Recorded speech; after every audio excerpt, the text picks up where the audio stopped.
Good morning, Mayam. amukta Mayam bo khurumjari. Nasi ki video se Chelsea lover Mayam ki tani. Kaino di Chelsea boots anova khara arrival oire adu Mayam da ucha gen tawjar ko video ni. Aduna Mayam loi photo eng minasi Chelsea boot faja faja yaw rahi. Customer su lakpung tawi.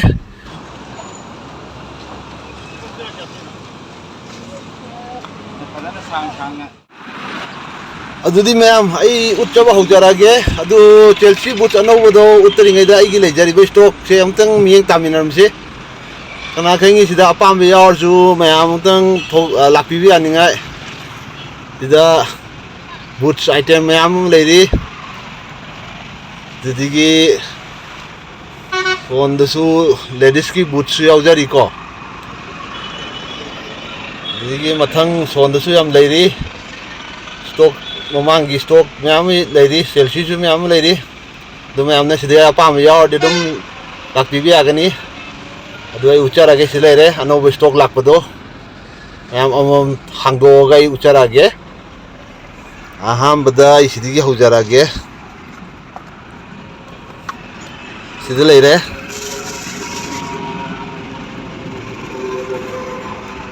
silere am fajai ko Mayam masi pure leather ni 100% leather ni side ta chain yaw bidu ni Mayam na black hai biram masing do lakpi bi arni Chelsea black lae mai leather quality sam teng biu finishing yam fajai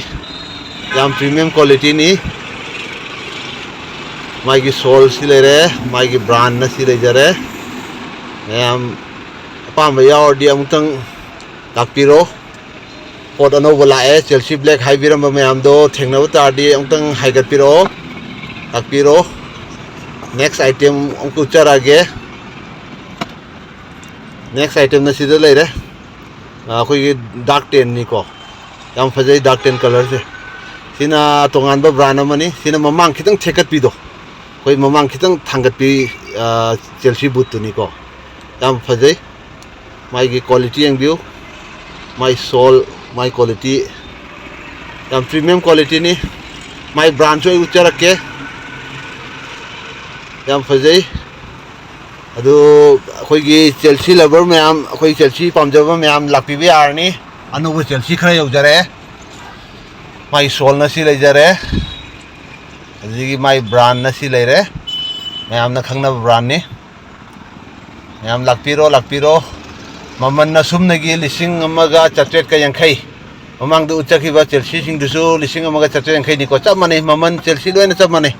lising amaga chatret yangkai next item si leire sisu yam fajai adu bo in haijaga da bo nasi ka thengna ba ai video se nasi ka thengna ba ichin naw singda request hai bo video se amung subscribe to biramo support oina subscribe ta tausan biramaga like ta tausan biramo kaino di sumba item se numit 3 days 4 days da update adum tawjarakpani na video hek thadrok paga ahambo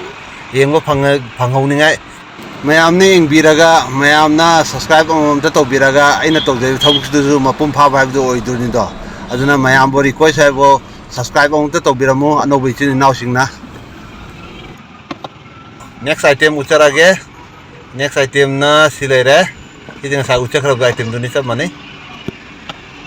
next item ngasai gi mamang gi utkhibudo adugi item dugi black sina black se demand yam dei black haina mamang da kay ni piba ngamdraga yang wa khrabne aduna black khra yawre handak adu Mayam black pam biba Chelsea black pam biba Mayam amtang lakpiro Mayam na kam tawi aigi price kam tawge quality kam tawge habdo haifet comment da drop amta tawbiramo Mayam na yaningi price su yaningi de du Mayam na suggestion amta pibiramo black ni yam fajai black piece yam de aduna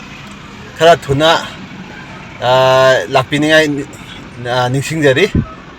adi next item si lere cd am chale masigi Chelsea se half Chelsea yam wang busunate Mayam na brand ub da khangamani silere masigi item se am chale student su yam lawi student chhatra gum su yam lawi college ka ba khoi gi tin naw sing su yam pame moi college to sudum tongbe aba school to sudum tongbe aba haina masi demand yam lei masi gi Chelsea se half Chelsea leather su yam phajai adigi mai brand si leire soft leather ni ko yam soft leather ni di mai sol na si leijare brand di mayam khangbiramani ubiramani adu mayam da haijabo mayam na support obudi na si yaujarakuni tabna adu mayam support obiba kaubiganu like amusung share marum pangdus to bisi moju ahong chau khra phangningai thengnaningai mayam da share amta to view next item si leire machine sweat ni sweat Chelsea in sweat Chelsea akoigi grey type haidra yung di am phajai adu sweat ki item si di ka hen di yaujarakte piece khitang ni asta thokre si so ithandan tawni na camera su paiba si su 5 je mayam engo mai gi sol na si leijare mayam na like macha manam bi do mayam na support macha ma to birakuda ai gi dam tadi yam chawa support oi jai aduna ni mayam da hanjan haina mayam su waro ram matai do mayam waro binu mayam gi support yam darkar tajari next item ucharage si leire next item si nei pa jama lei wakhanda mayam gi mod kai lei gem ta habiro masi gi item si nei pa jama le handak lakuda am phajai brand di nasai gi brand du magni do machu finishing yam phajai yam premium quality ni ko mayam adi kana gum na hangbire ai se use ra na gra use karna chati ko mayam ong timeng tabi manung gi sang teng bio manung gi saruk se leather na loin tha bang ta ni mai gi sol manung gi sol akhoi gi asi se leather na si tor ko ni mayam ong teng bio mayam tang laksan biro aina tawjariba thabuk se support macha ama oininga pisa mom ta lobiraga support oininga dam ta mayam tang lakpiro pot phajab leire aigi location na Sangakpham petrol pump opposite petrol pump dani ko sidu su Chelsea yam leiri mayam lakpiro Chelsea pamba mayam lakpiro adigi atopa item su yam yaujari mayam happy miyeng amta tabiramo adigi akoigi kaiba lofer pamba kangusu yam haibne du lofer su yam leijari stock watte mayam to lakpiro aduga mayam aina nasi uchakhiba Chelsea new arrival ne uchakhiba mayam digi price to ko loin sab mani ko 1750 ni ko aduga igi nuksi jaraba subscriber gina lupa chama tajarakani 1750 dige